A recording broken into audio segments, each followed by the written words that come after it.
सोचिए, सुबह सुबह जब शहरों में ट्रैफिक का शोर सुनाई देता है, उसी वक्त गांव में पक्षियों की चहचहाट और ताजगी भरी हवा मिलती है। आप में से कई लोगों ने शायद गांव की मिट्टी की सौंधी खुशबू महसूस नहीं की होगी, लेकिन यकीन मानिए, वो अनुभव शहर की किसी महंगी एयर फ्रेशनर से कहीं ज्यादा असली है। गांव का जीवन, जिसे हम रूरल लाइफस्टाइल कहते हैं, एक अलग ही सुकून देता है।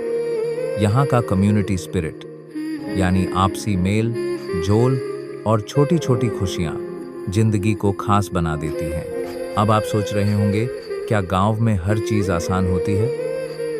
बिल्कुल नहीं। वहाँ के लोग मुख्य रूप से एग्रीकल्चर यानी कृषि और एनिमल हस्बेंड्री पशुपालन पर निर्भर हैं। कृषि को बैकबोन ऑफ रूरल इकोनॉमी भी कहा जाता है। लेकिन ये सब सूरज के उगने से शुरू होकर देर शाम तक चलता है।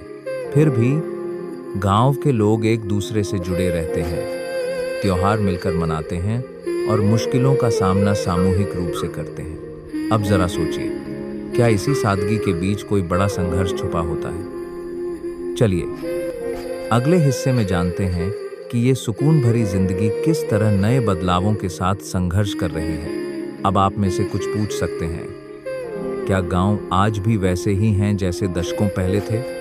जवाब है नहीं।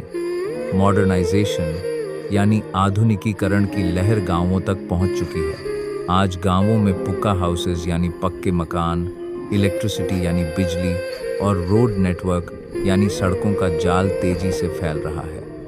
आप सोचिए, जहां कभी लालटेन की रोशनी थी, वहां अब एलईडी बल्ब नजर आते हैं। डिजिटल इंडिया अभियान के तहत इंटरनेट कनेक्टिविटी ने गांवों को शहरों से जोड़ दिया है। अब बच्चे ऑनलाइन एजुकेशन यानी ऑनलाइन पढ़ाई कर रहे हैं। किसान व्हाट्सएप ग्रुप्स में मंडी के ताज़ा भाव देख सकते हैं। एग्रीकल्चरल टेक्नोलॉजी जैसे ट्रैक्टर, हार्वेस्टर ग्रामीण अर्थव्यवस्था में गेम चेंजर साबित हो रहे हैं। लेकिन यहीं पर सवाल उठता है, क्या विकास की ये रफ्तार गांव के हर व्यक्ति तक पहुंची है, या फिर कहीं ना कहीं कोई अब भी बुनियादी सुविधाओं के लिए जूझ रहा है?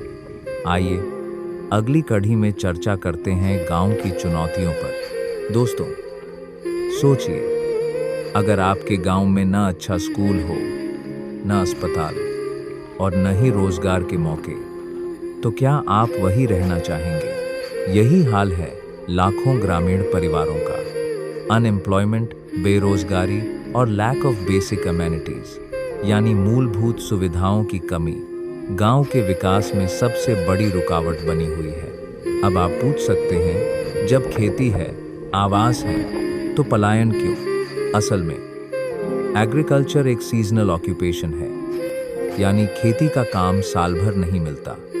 बाकी समय में लोग काम की तलाश में शहरों की ओर जाते हैं, जिसे हम माइग्रेशन कहते हैं। हेल्थ इंफ्रास्ट्रक्चर यानी स्वास्थ्य व्यवस्था भी गांवों में बहुत कमजोर है। एक छोटी सी बीमारी भी कभी कभी जानलेवा बन जाती है। अब सवाल ये है, क्या सरकार की योजनाएं इन समस्याओं का समाधान कर पा रही हैं, या कहीं और कोई बड़ी गुत्थी उलझी हुई है? अगले सेगमेंट में जानते हैं राजनीति का गांवों पर कैसा असर पड़ता है। अब एक अहम मुद्दा, पॉलिटिक्स यानी राजनीति। क्या आपने कभी सोचा है कि गांवों का विकास असल में किसके हाथ में है? दरअसल रूरल पॉलिटिक्स में कास्ट डिवीजन, जातिगत बंटवारा और वोट बैंक पॉलिटिक्स यानी वोट बैंक की राजनीति विकास के रास्ते में सबसे बड़ी रुकावट बनकर खड़ी है। अब आप कह सकते हैं, सरकारी योजनाएं तो आती हैं। हाँ, आती हैं, लेकिन ग्राउंड लेवल पर कई बार इसका फायदा केवल प्रभावशाली लोगों तक सीमित रह जाता है, जिसे हम बेनिफिशियरी मैनिपुलेशन कहते हैं। फिर पंचायत से लेकर लोकसभा तक असली मुद्दों जैसे शिक्षा, स्वास्थ्य, रोजगार की चर्चा कम और भावनात्मक मुद्दों की हवा ज्यादा दी जाती है। अब सोचिए, जब राजनीति ही गांव के ताने बाने को बांध दे, तो क्या असली विकास हो पाएगा? यही वजह है कि गांवों में आज भी असमानता और पलायन बढ़ता जा रहा है। इतनी सारी कठिनाइयों के बावजूद क्या आपको लगता है कि गांवों का भविष्य अंधकारमय है? बिल्कुल नहीं। आज रूरल एंटरप्रेन्योरशिप यानी ग्रामीण उद्यमिता का दौर शुरू हो चुका है। किसान सिर्फ पारंपरिक खेती ही नहीं, बल्कि डेयरी फार्मिंग, पोल्ट्री और हैंडीक्राफ्ट्स जैसे ऑल्टरनेटिव लाइवलीहुड्स में भी आगे आ रहे हैं। स्किल डेवलपमेंट यानी कौशल विकास प्रशिक्षण की वजह से गांव के युवा अब शहरों के भरोसे नहीं हैं। इंटरनेट पेनिट्रेशन यानी इंटरनेट की पहुंच ने उन्हें पूरे देश, दुनिया से जोड़ दिया है। अब आप सोचेंगे, क्या ये परिवर्तन तेजी से हो रहा है? सच कहूं तो ये एक धीमी लेकिन मजबूती से बढ़ती हुई क्रांति है।